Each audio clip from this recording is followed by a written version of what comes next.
palabra de Dios cuáles son los principios centrales de por qué hacemos lo que hacemos. La verdad que pasa, y a todos nos pasa, que a veces este es un momento más en la reunión, ¿no?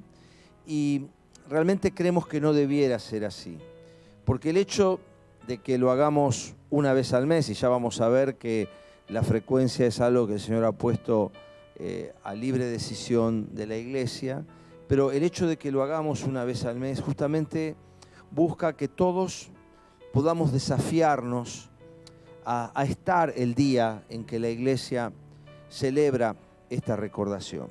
Por eso yo quiero invitarte, vamos a abrir la Biblia, vamos a leer en la palabra de Dios, también se va a estar proyectando el pasaje. Yo voy a leer en 1 Corintios capítulo 11. Debo decir que lo que hoy vamos a estar hablando o pensando juntos es una de las cosas más repetidas en el Nuevo Testamento. Siempre decimos que, no por decirse muchas veces, una verdad es más importante en la Biblia. Con que esté una vez en la Biblia es suficiente. Pero el hecho de que se repita muchas veces da un poco, 1 Corintios 11 es lo que vamos a leer, da un poco la importancia que tiene en cuanto a la necesidad de centralizar esa repetición, ese principio a lo largo de las Escrituras. Por ejemplo, respecto al matrimonio, varias veces la Biblia dice: dejará el hombre a su padre y a su madre, se unirá a su mujer y los dos serán una sola carne. Y la repetición de esto no la hace más verdad que en el principio creó Dios los cielos y la tierra, que se dirá una sola vez. Pero la importancia no radica en la cantidad de veces que se repite, sino en realidad en que el énfasis está dado en que si se dice muchas veces es porque debemos realmente prestar una especial atención. Vamos a 1 Corintios 11, vamos a leer, habría que leer todo el capítulo, pero vamos a leer desde el versículo 23, donde dice: yo recibí del Señor, dice Pablo, lo mismo que le transmití a ustedes. Porque claro, Pablo no estuvo en la última cena, obviamente. Él era un fariseo, no quería saber nada con Jesús cuando los discípulos estaban celebrando la última cena el jueves a la noche que Jesús fue entregado. Pero Pablo lo recibe directamente del Señor. Pablo fue ministrado directamente por el Señor. Es poco lo que la Biblia dice al respecto, pero el propio Señor Jesucristo trabajó, ya resucitado, entendemos por lo que Pablo dice, le transmite a Pablo cosas centrales que son las que después vuelca a las cartas. Yo recibí del Señor lo mismo que les transmití a ustedes, que el Señor Jesús, la noche en que fue traicionado, tomó pan y después de dar gracias, lo partió y dijo: este pan es mi cuerpo, que por ustedes entrego. Hagan esto en memoria de mí. De la misma manera, después de cenar, tomó la copa y dijo: esta copa es el nuevo pacto en mi sangre. Hagan esto cada vez que beban de ella en memoria de mí. Porque cada vez que comen de este pan y beben de esta copa, proclaman la muerte del Señor hasta que Él venga. Por lo tanto, cualquiera que coma el pan o beba de la copa del Señor de manera indigna, será culpable de pecar contra el cuerpo y la sangre del Señor. Así que cada uno debe examinarse a sí mismo antes de comer el pan y beber de la copa. Porque el que come y bebe sin discernir el cuerpo, come y bebe su propia condenación. Bueno, son palabras duras al final, pero en lo que estaremos reflexionando hoy veremos la importancia de esta advertencia que Pablo nos hace hacia el final del pasaje. Pero vamos a ir viendo un poquito esto, ¿no? El pan y la copa. Siempre digo yo que hay solo 3 símbolos físicos que el Nuevo Testamento establece para que la iglesia funcione como tal, que son el agua del bautismo, el pan, donde recordamos el cuerpo del Señor, y la copa, donde recordamos su sangre derramada. No hay ningún otro elemento físico que sea necesario para cumplir al 100% la vida de la iglesia, ¿no? No se necesita sonido, no se necesita instrumento, no se necesitan sillas, no se necesita cortina, no se necesita edificio, no se necesita luz.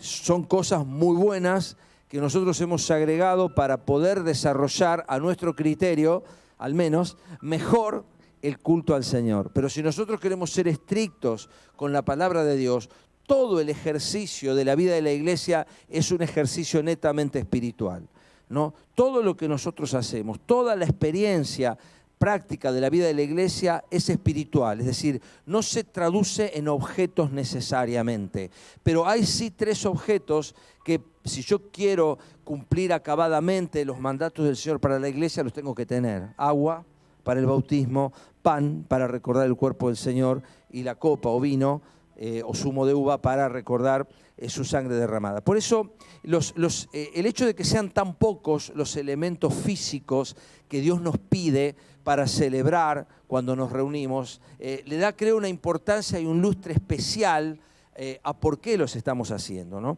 Y el orden no es caprichoso, ¿no? En los 4 evangelios y en 1 Corintios, el orden es el mismo. En Lucas, si uno presta atención, va a ver que primero el Señor reparte la copa, pero da gracias después del pan. Ustedes observen después ese detalle. Pero en realidad, siempre que aparecen en este orden. O sea, el orden no es caprichoso. Nosotros así lo vamos a hacer en esta mañana. Vamos a seguir el orden bíblico como lo hacemos siempre. Primero el pan y después la copa. Una vez, me acuerdo, hace muchos años me preguntaron, ¿qué pasa si nosotros recordamos primero la copa y después el pan? Yo digo, la verdad no lo sé, pero si lo queremos hacer como la Biblia lo dice, vamos a hacerlo como la Biblia lo dice. Entonces, ¿para qué vamos a cambiar lo que está tan claro? El Señor ha establecido un orden para que así lo hagamos. Y tiene además una lógica, porque el Señor, antes de entregar su sangre, entregó su cuerpo. Lo primero que Jesús entrega es su cuerpo. El pan, si podemos leerlo de nuevo, dice: yo recibí del Señor, dice en el 23, lo mismo que les transmití a ustedes, que el Señor Jesús, la noche que fue entregado, tomó pan y después de dar gracias lo partió y le dijo: este pan, esto es mi cuerpo que por ustedes entrego, hagan esto en memoria de mí. Jesús entregó su cuerpo antes de entregar su sangre. ¿Por qué? Porque realmente el Señor ya fue entregado. Dice la Biblia que Jesús fue un cordero ya entregado, ya destinado desde antes de la fundación del mundo. El Señor ya entregó su cuerpo, el Señor ya entregó su vida antes de la cruz. Él ya había entregado su cuerpo, Él ya había entregado a Dios toda su vida. En la cruz Jesús hizo práctica una entrega que se hizo en el silencio de Dios, en la soledad de Dios, tiempo inmemorial antes de que el hombre fuera creado. En el anticipado consejo y determinado conocimiento de Dios, dice la Biblia, Jesús ya fue entregado antes de la fundación del mundo. Fíjense que antes de que el mundo existiera, ya se habla en pasado de que Jesús fue entregado. Porque la entrega de Jesús es anterior a la cruz. Jesús se entregó cuando Él decidió sufrir por nosotros. Él se entregó cuando Él decidió recibir latigazos. Él se entregó cuando Él decidió recibir los insultos. Él se entregó cuando Él decidió cargar la corona de espinas. Él se entregó. Jesús ya fue entregado por nosotros, ¿no? Y es interesante esto, y siempre también trato de subrayarlo cuando puedo, que toda vez que Jesús toma contacto con el pan, y hay más de un caso en el Nuevo Testamento, la alimentación de los 5.000, el camino a Emaús, siempre que Jesús toma contacto con el pan, el orden de los verbos es siempre el mismo. Jesús primero lo toma, después lo bendice, después lo parte y después lo da. Siempre el orden es exactamente el mismo. Y este orden tampoco es caprichoso, porque Jesús fue tomado por Dios como humano. Dios lo toma, Dios lo aparta. Después lo bendice, porque en el bautismo dijo la voz celestial: este es mi Hijo amado en quien tengo complacencia. Después lo parte en la cruz del Calvario, aunque no físicamente, y después lo da y lo entrega por todos nosotros, ¿no?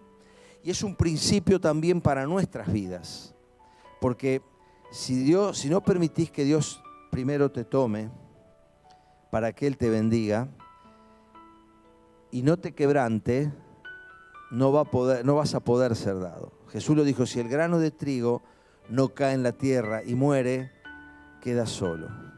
Así que muchas veces nos preguntamos, o uno se pregunta, ¿por qué quizás el Señor no me está utilizando como yo esperaría que Él me utilice?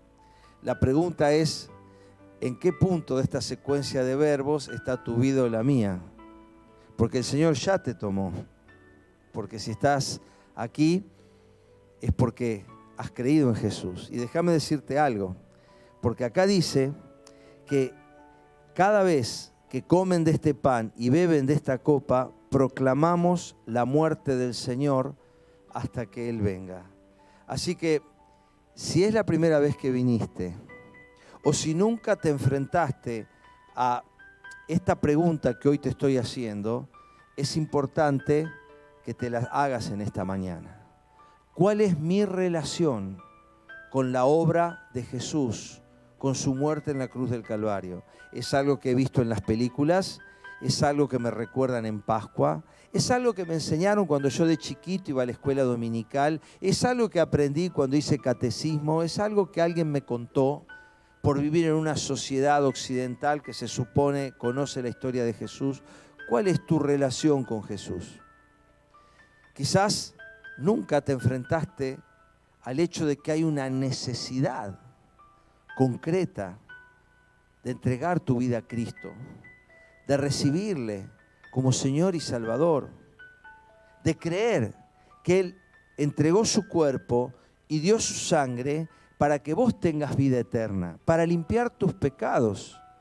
La Biblia dice, sin derramamiento de sangre no hay perdón de pecados. Era necesaria esa sangre derramada para que vos y yo pudiéramos tener el perdón de pecados. Todos aquí hemos entregado nuestra vida al Señor Jesús. Mi papá solía decir que la cena del Señor era la reunión de predicación del Evangelio por excelencia, ¿no? Porque ahí nos enfrentamos como en ninguna otra a un hecho objetivo. En cualquier otra predicación del Evangelio van a escuchar al predicador hablar y es necesario que lo hagamos, de hecho lo hacemos, está muy bien. La Biblia lo hacía, Pablo lo hacía. No digo que eso no esté bien, al contrario, es perfecto. Pero el anunciar, el proclamar la muerte del Señor como lo hace la cena del Señor, tiene un valor, tiene una elocuencia, un sentido realmente especial. Mi abuela tomó decisión por Cristo en la cena del Señor. Porque podemos invitar, y de hecho debemos invitar, a personas no cristianas a presenciar esto que nosotros estamos haciendo. Con la salvedad que vamos a hacer después, que es entender lo que estamos haciendo y por qué lo estamos haciendo. Pero me estoy adelantando. Jesús, Dios en realidad toma el cuerpo de Jesús, lo bendice, lo parte y lo da. Y este es el sentido que hoy estamos teniendo. Por una cuestión de practicidad en realidad, nosotros estamos adaptando la práctica al principio, pero a mí me interesa que nosotros recordemos el principio. Cuando yo era chico había un pan cuando nosotros nos encontramos. Un pan. Porque un pan, dice también 1 Corintios más adelante, es que muchos somos un cuerpo. Después, por el tema de la mano y del COVID y de todo, bueno, se empezó a usar el pedacito de pan. Pero lo que nosotros tenemos que tener en mente cuando vemos el pan partido, que en realidad estamos bien, nos spoilearon la cosa. ¿Por qué? Porque en realidad nosotros tenemos que presenciar el partimiento del pan. Lo ideal sería que presenciemos el partimiento del pan, que no nos entreguen el pan partido. ¿Por qué yo tengo que presenciar el partimiento del pan? Porque el sentido es que el cuerpo de Cristo es partido por nosotros. Este es mi cuerpo que por vosotros es dado. Ese concepto, no digo que tengamos que dar marcha atrás, o sea, lo importante es entender el sentido espiritual de lo que estamos haciendo. Lo importante es que vos al tomar del pan entiendas que estos no son mini pancitos, es un pan que fue partido. Ese es el concepto que hay que tener. Es un pan que fue partido. Porque uno solo fue entregado por nosotros. Uno solo fue el Cordero sin mancha y sin contaminación. Uno solo. Y no me quiero poner dogmático ni religioso, obviamente, porque si la iglesia es grande, lógicamente debería que ser un pan del tamaño de la Plaza Mitre. Imagínense en iglesias que tienen 10.000 miembros, como imposible, habría que hornear un pan del tamaño de este salón. Claramente eso no es así, pero lo importante es entender el concepto espiritual de lo que estamos haciendo. Y por eso cuando vos tomes del pan, entendé que la porción de pan que nosotros tomamos no es un pancito individual, es parte de un pan más grande. Porque cuando nosotros entendemos ese concepto, como acá Pablo Pablo lo va a aclarar. Él lo dice en el capítulo 10, ¿no? Que en realidad un pan es que muchos somos un cuerpo. Cuando nosotros entendemos que un pan es que muchos somos un cuerpo, si querés lo podemos proyectar, no te lo había dado este versículo, pero lo podemos leer. Es 1 Corintios 10, versículo 15. Justo un capítulo anterior, 1 Corintios 10, 15, dice: me dirijo a personas sensatas, juzguen ustedes mismos lo que digo. Fíjense cómo es importante no solo obedecer lo que Dios nos dice, sino analizar por qué estamos haciendo lo que hacemos. Pablo nos dice acá en el sentido de juzgar, en el sentido de criticar. Habla de juzgar en el sentido de establecer un juicio de valor, de darle la importancia que tiene a las cosas que lo tienen. Y dice el versículo 16 de 1 Corintios 10, esta copa de bendición por la cual damos gracias, ¿no significa que entramos en comunión con la sangre de Cristo? Este pan que partimos, ¿no significa que entramos en comunión con el cuerpo de Cristo?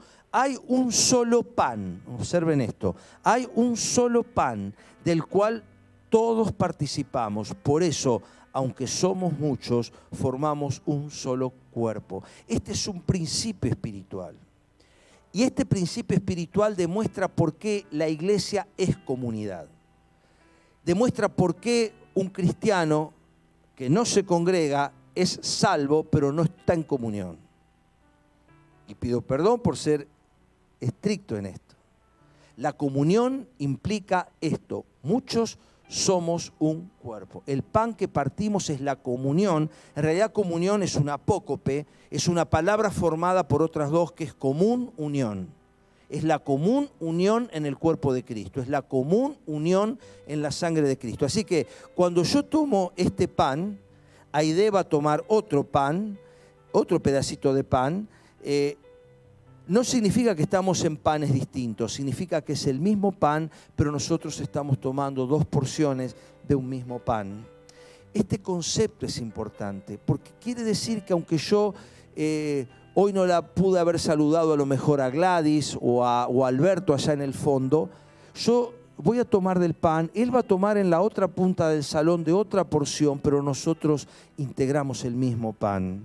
Somos esencialmente una cosa. Este principio de cuerpo es central a la vida de la iglesia. Es entender que del mismo modo que un cuerpo tiene muchas funciones, pero cada miembro tiene una función particular, va a decir 1 Corintios 12, el capítulo que sigue, del mismo modo en el cuerpo de Cristo, todos integramos el mismo pan, el mismo cuerpo, pero con distintas funciones. Entonces, es central esta idea de que es uno solo el pan que dice Pablo. Somos un cuerpo en Cristo. Y lo mismo en realidad pasa con la comunión. Nosotros damos gracias por la copa. Fíjense que en todos los pasajes, si los pueden repasar, los pasajes paralelos, siempre se da gracias por la copa. No es que esté mal si damos gracias por el vino, pero el sentido de dar gracias por la copa es que la copa representa el cúmulo de bendiciones.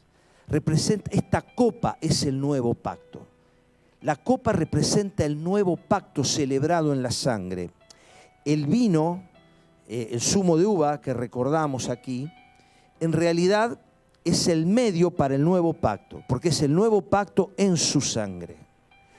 Era necesaria sangre inocente para que ese nuevo pacto fuera establecido. No servía cualquier sangre, no servía la sangre de la mejor de las personas, por la sencilla razón que la sangre que Dios demanda para saldar el pecado tiene que ser sangre santa. Por eso en el Antiguo Testamento el corderito debía ser sin ningún defecto. Sin ningún defecto tenía que ser el animalito que se ofrecía. Porque eso le recordaba a la persona que alguien inocente estaba pagando por mí culpable. Siempre en el pecado pagan inocentes por culpables. Por eso hay niños que mueren en la guerra, por eso hay personas que mueren justas y hay injustos que viven 100 años, porque el pecado genera injusticia.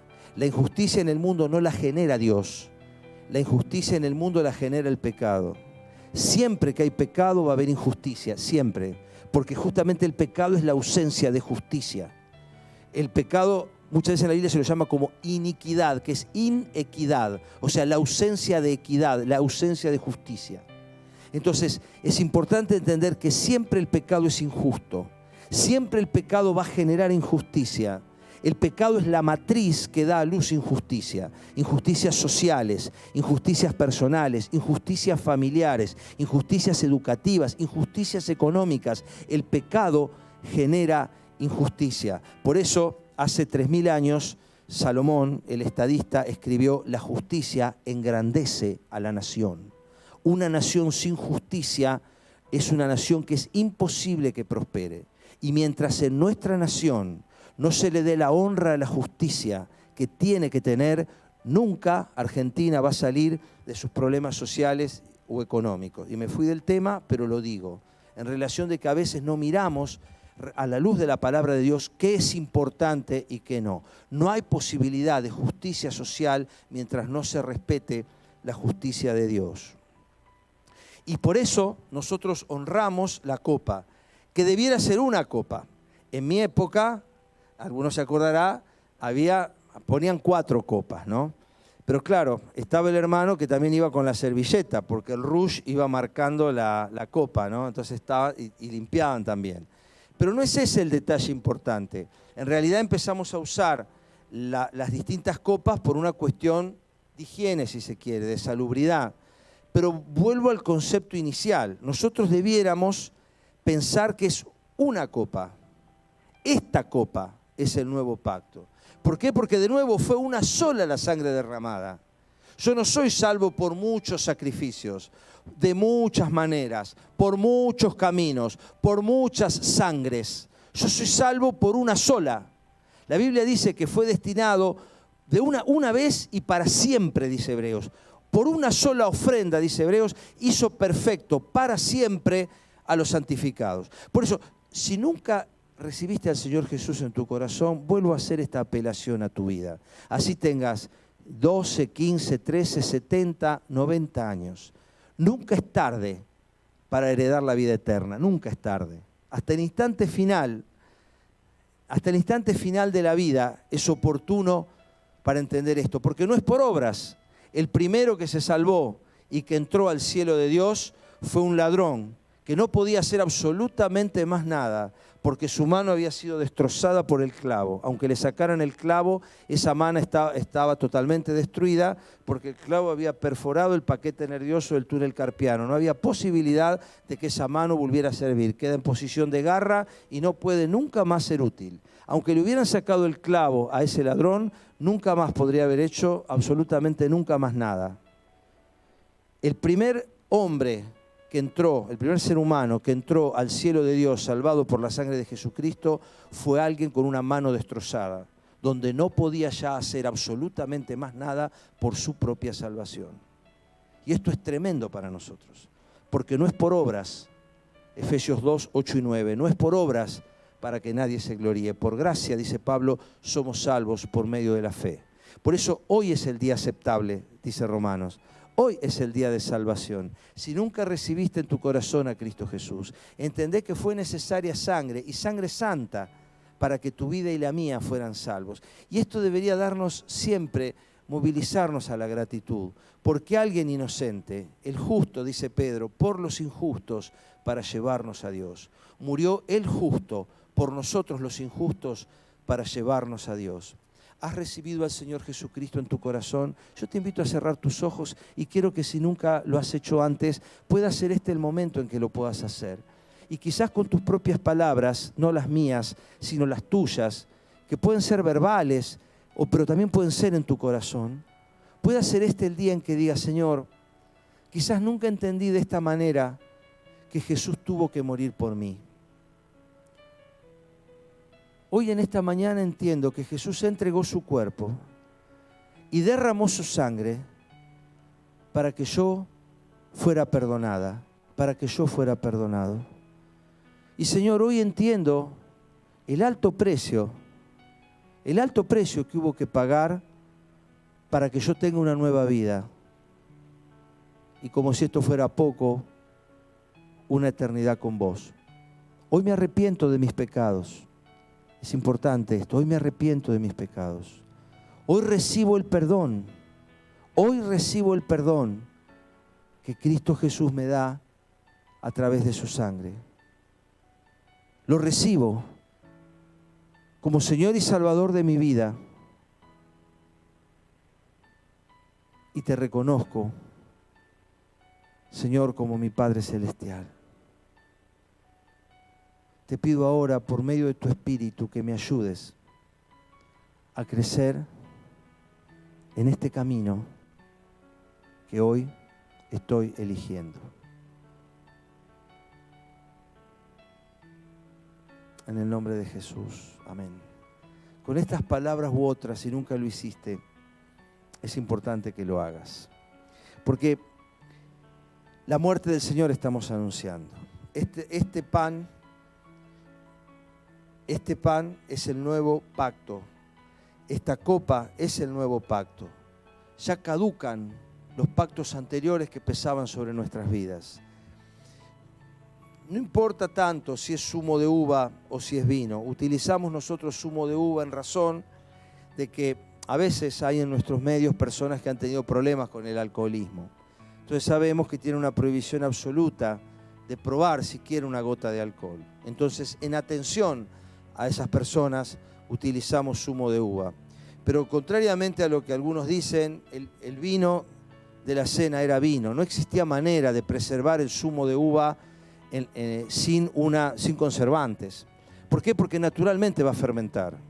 Si uno pisa uvas y las deja en un vaso, a la hora está fermentando. ¿Por qué? Porque las levaduras están presentes en la cáscara de la uva y automáticamente va a empezar el proceso de fermentación. Hay que detenerlo y la fermentación lleva a la formación de alcohol. Así que el vino del Nuevo Testamento, el vino de las bodas de Caná, el vino que aparece en el Nuevo Testamento es vino en todo el amplio sentido de la palabra, no es zumo de uva. Jesús habla del fruto de la vid en un sentido alegórico, porque es el fruto de la vid. Y no está mal si tomamos zumo de uva, pero si ustedes me permiten, el sentido primario del símbolo involucra fermentación. ¿Por qué? Este pan está fermentado. Y la fermentación no podemos decir que el pan del Nuevo Testamento, este pan fuera un pan sin levadura. Había una fiesta de los panes sin levadura, porque se hacían especialmente sin levadura los panes para esa fiesta.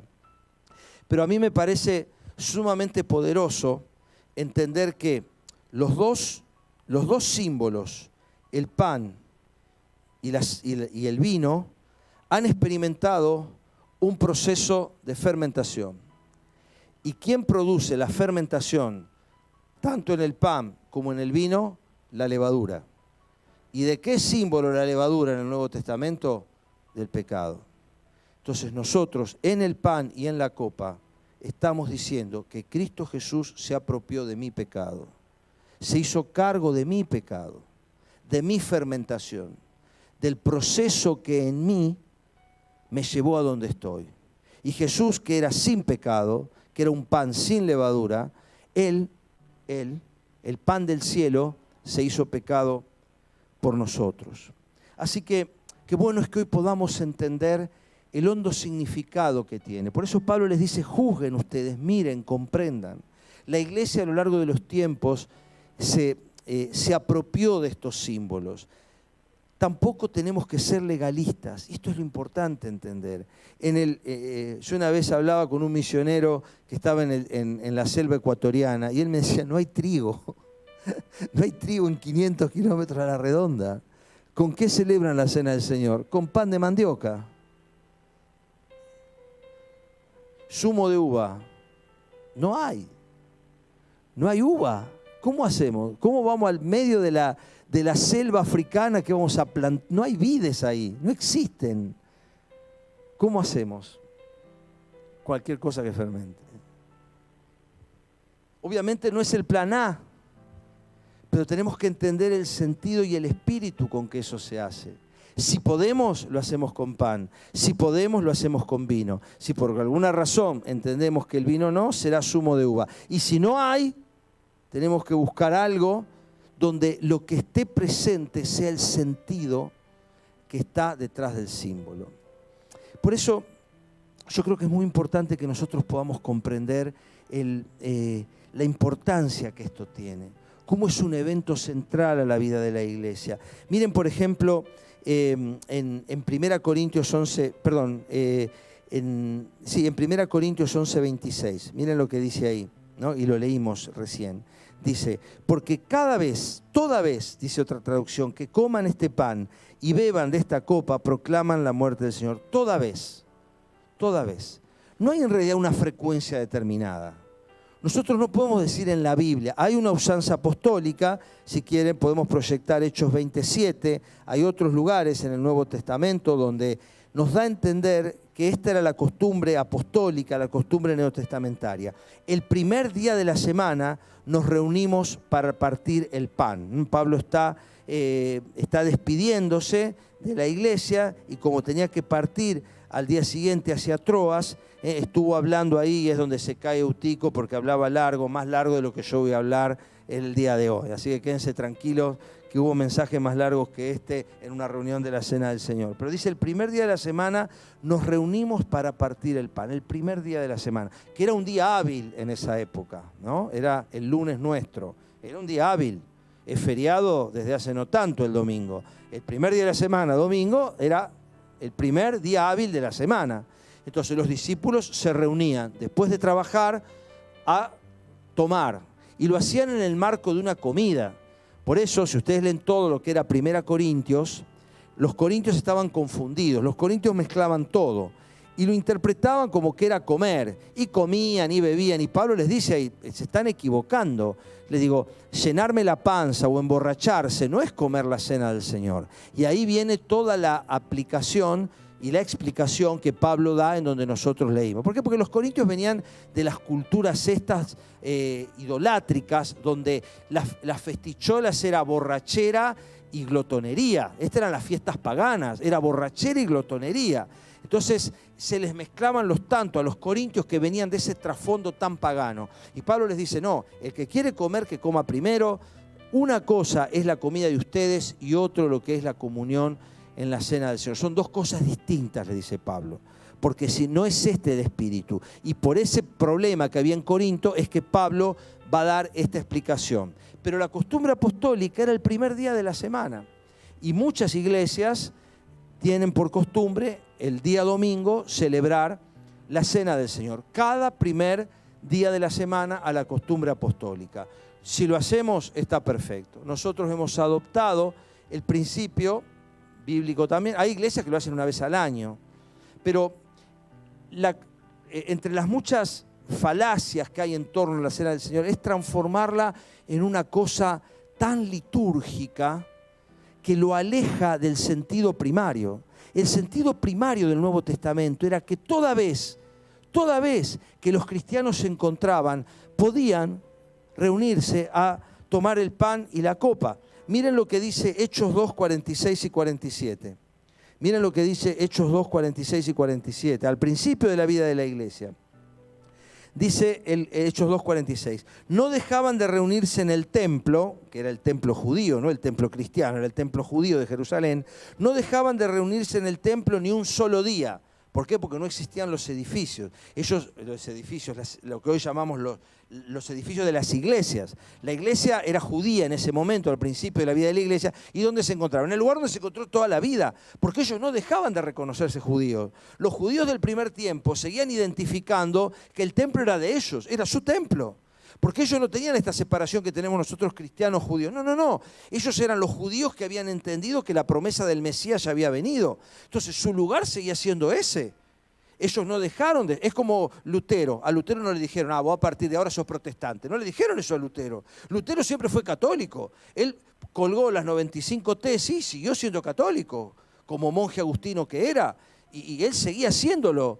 Y él no pidió ser expulsado. Él quería llevar eso que él había descubierto a toda su comunidad. Los cristianos del primer tiempo no querían hacer una división entre cristianos y judíos, no.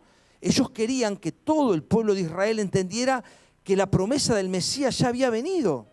No lo lograron, porque ya también estaba escrito que así iba a ser. Pero el sentido primario de ellos y esto está en Romanos, y lo hemos estudiado, lo que estudiamos Romanos 9, 10 y 11, está como el sentido de Pablo era el dolor que él sentía por su nación, porque de ellos, dice Pablo ahí, son las promesas, a ellos les fue dada la palabra, de ellos son los patriarcas, de ellos son la ley, a ellos es dada la promesa.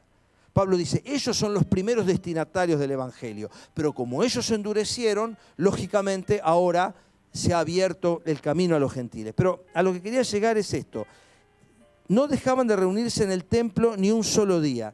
De casa en casa partían el pan y compartían la comida con alegría y generosidad. También se celebraba la cena del Señor en las casas.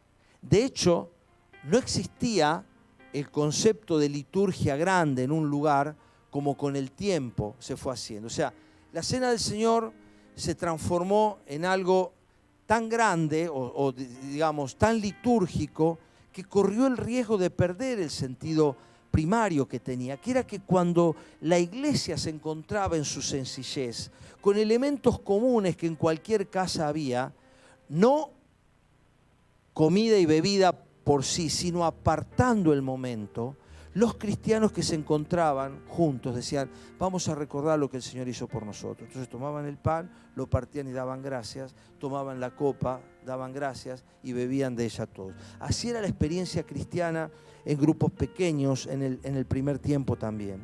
O sea que el lugar y la frecuencia tiene mucho que ver también con la realidad, con nuestra cultura, con la historia social, ¿no? Pero la comunión en la cena del Señor, la comunión en el partimiento del pan y en el partimiento de la copa tiene que ver con este sentido primario. Y quiero ir cerrando, en realidad, aunque habría mucho más para decir, con lo que leímos en realidad al principio, ¿no? Que tiene que ver con esto de la indignidad. Dice el versículo 27 de 1 Corintios 11, por lo tanto, cualquiera que coma del pan o beba de la copa, fíjense que el orden es siempre el mismo, siempre está en este orden.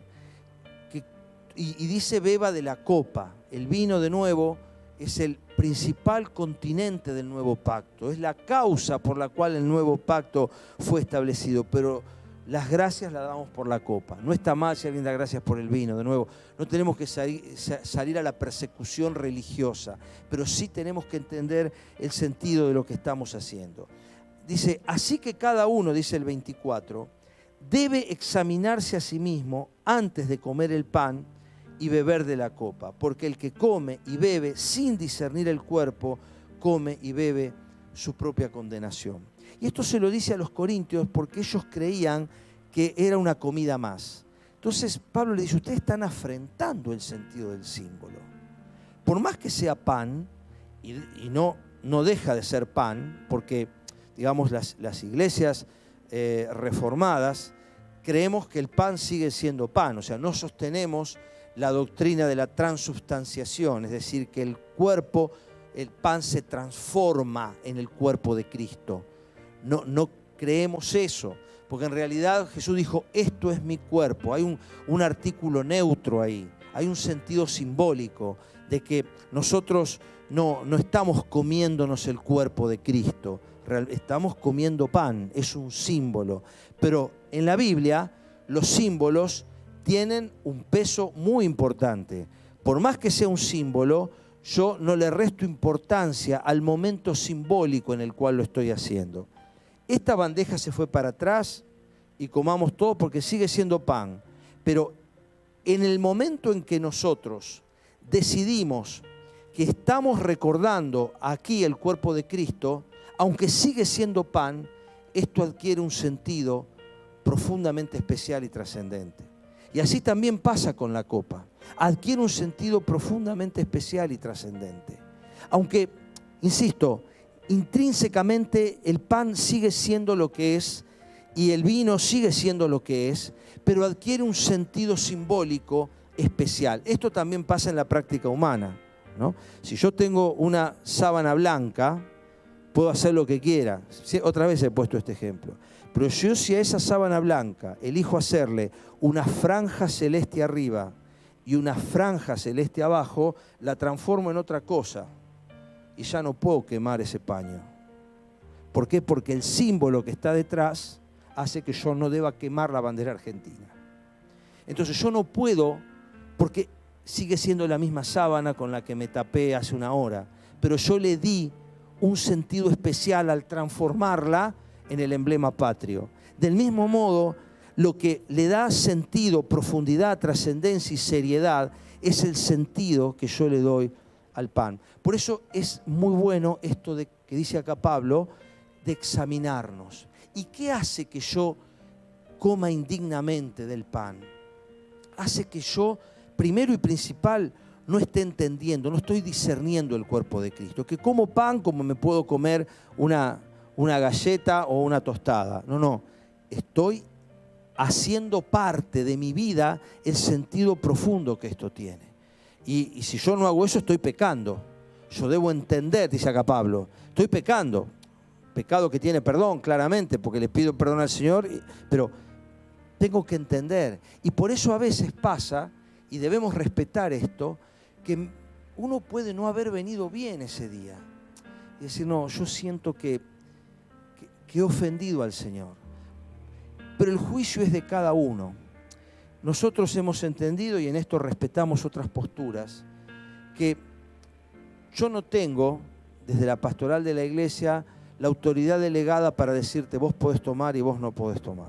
¿Por qué? Porque acá dice cada uno júzguese a sí mismo. El juicio es personal, es mío delante del Señor. Por tanto, cuando nosotros repartamos la bandeja del pan y de la copa, cada uno delante del Señor. Nosotros entendemos que ¿quiénes pueden participar de esto? Quienes realmente han entendido que Jesucristo es su Señor, los que hicieron lo que dijimos al principio, que han entregado su vida a Cristo y que han renacido en Cristo Jesús. Porque si no, está comiendo pan y está bebiendo zumo de uva, no tiene sentido. Por eso a veces los chicos nos piden el pan. Si el chico nos pide el pan, se lo damos, pero no forcemos a dárselo al chico. No le insistamos a comerlo, porque no es pan, pero no es pan. Entonces nosotros tenemos que enseñar e instruirles a esos. Así que el hermano, que no sé quién será, ya veremos, que reparte el pan, no fuerce a nadie a tomarlo. No se lo ponga delante necesariamente a un chico, porque tiene que entender el sentido de lo que está haciendo. Y si ese chico no lo entiende, no le va a pasar absolutamente nada. Pero es importante que el símbolo lo entienda. El valor del símbolo está en entender lo que ese símbolo significa. Por eso tampoco nosotros bautizamos a niños que no tienen conciencia del paso que están dando. ¿Por qué? Porque en todo lo que es la fe, en todo lo que es el ejercicio de la fe cristiana, uno tiene que ser consciente. La Biblia habla de que nuestro cuerpo entregado es un culto racional. Lo estudiamos el miércoles en el estudio de Romanos. Es un culto racional, la mente está involucrada ahí. Entonces yo debo entender, discernir, acá dice, sin discernir. ¿Dónde está el pecado? Dice, cada uno debe examinarse, porque el que come y bebe sin discernir el cuerpo y la sangre, sin entender lo que está haciendo, en realidad está actuando mal. Eso es lo que está diciendo. Yo no sé si logro ser claro. No queremos salir a decir vos podés y vos no podés. Cada uno tiene que hacerlo. También lo dejamos librado al criterio personal. Hay veces que no estamos bien. Capaz que llegamos ese día, acabamos de discutir en el camino con nuestra esposa, con nuestro esposo, hicimos algo mal, nos sentimos mal, estamos peleados con alguien. El propio Señor Jesucristo dijo, si traes tu ofrenda al altar y te acordás que algo tenés con tu hermano, dejá tu ofrenda, primero reconciliate y después vení.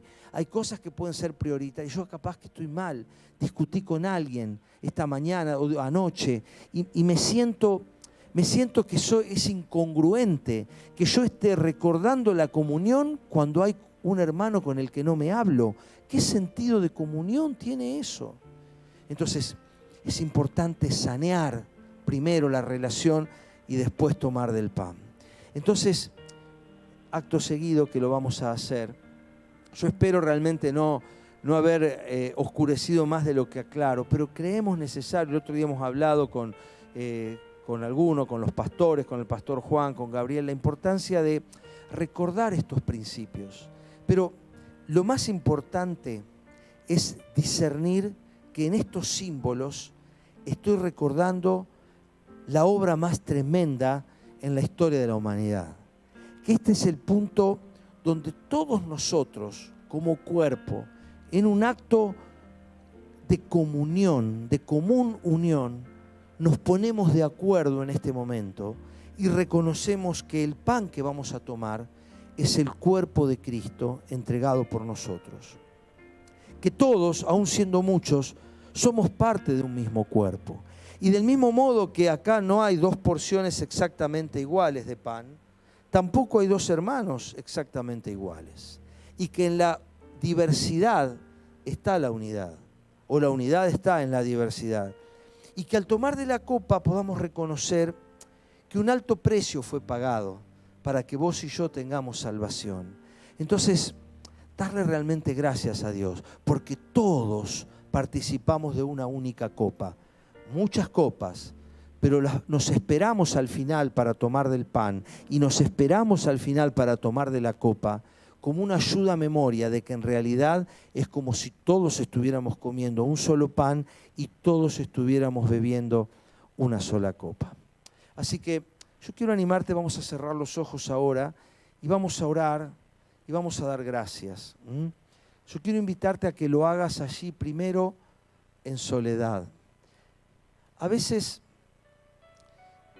creemos que la oración que uno hace desde el frente es la única que es necesario hacer. Pero en la palabra de Dios vemos que cada uno, qué importante es que cada uno dé gracias por el pan. Que cada uno, que vos des gracias por el pan, que vos des gracias por la copa, independientemente de la oración general que se haya hecho desde acá. Porque vos das gracias. Porque Jesús no murió solo por el que hace la oración desde el frente. Jesús murió por mí, murió por vos. Entonces el agradecimiento también es personal. Y por eso qué bueno que en este momento vos les digas, Señor, yo creo realmente que el Señor Jesús murió por mis pecados. Creo realmente que Él entregó su sangre por mí.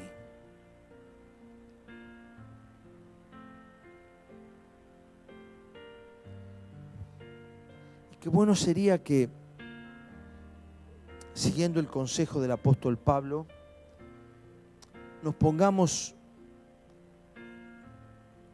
nosotros mismos y nos examinemos y nos miremos. No para salir a la casa de brujas. El que esté sin pecado, que tire la primera piedra. No podría nadie tomar de la cena del Señor. Pero cada uno sabe delante de Dios cuando hay cosas que están afectando nuestra comunión con Dios o nuestra comunión con los hermanos. Porque este es un ejercicio de comunión. Y si mi comunión con Dios está cortada, y si mi comunión con los hermanos está cortada, ¿qué sentido tiene que yo tome de un símbolo que justamente es un símbolo de comunión? Más bien en este momento vos y yo elijamos reconstruir esa comunión. Si en esta semana, si en estos días, si en el día de ayer hemos hecho algo que ofende a Dios, qué bueno es que en este momento le pidamos perdón. Porque dice la Biblia que si confesamos, Él es fiel y Él nos perdona. Si para esto justamente murió el Señor Jesucristo. Entonces qué bueno que este pueda ser ese momento de reflexión. Decirle, Señor, me equivoqué. Usé palabras inapropiadas. Señor, perdóname. No debía haber dicho eso. No debía haber hecho eso. Perdóname. Perdóname, Señor. Yo quiero estar en plena comunión contigo. Quiero estar en plena comunión con mis hermanos. Señor, perdóname. Quiero en este espíritu, discerniendo el cuerpo y la sangre que son símbolos de comunión, en este espíritu quiero tomar ahora de los símbolos.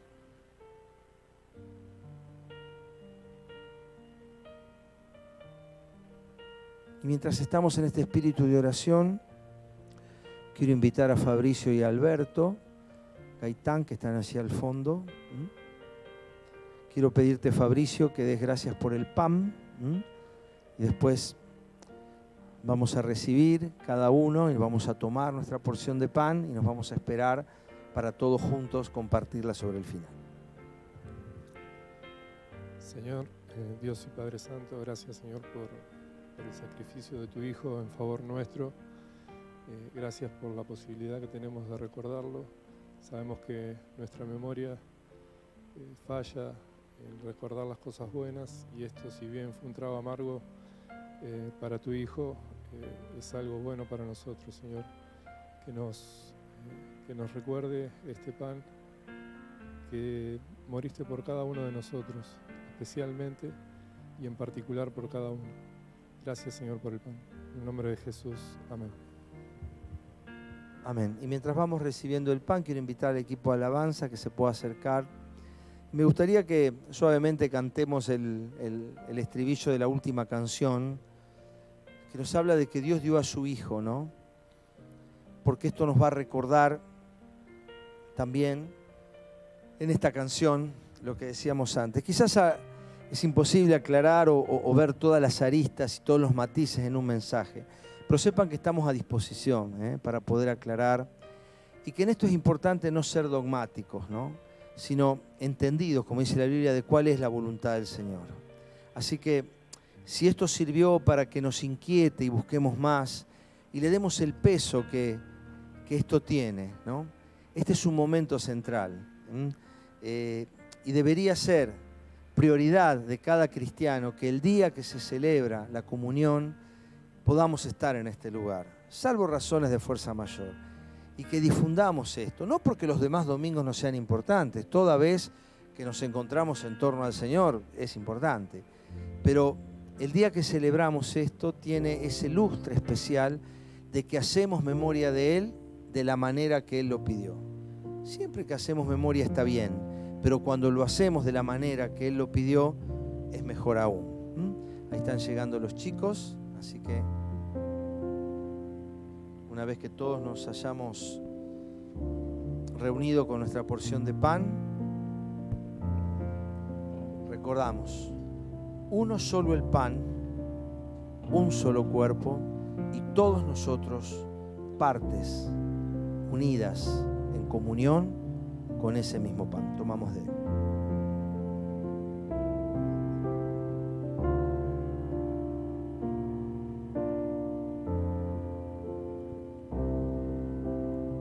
Y le damos gracias ahí donde estás, con tus palabras. No tienen que ser bonitas, tienen que ser sinceras. Donde vos agradeces la entrega de Jesús a tu favor.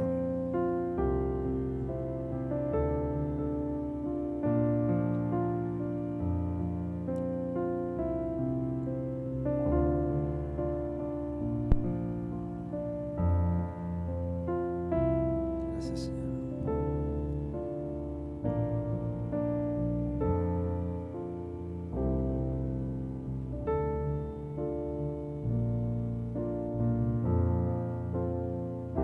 Quiero invitar a Alejandra y a Rosa que puedan acercarse, que están ahí juntas, van a acercarse y repartir. Y mientras esperamos nuestra copa, te invito a ponerte de pie, vamos a cantar esta alabanza nuevamente, ¿sí? Nos esperamos para tomar todos de ella. Quizás sobre todo recordar el estribillo, que me parece que es lo que más podemos memorizar. Gracias.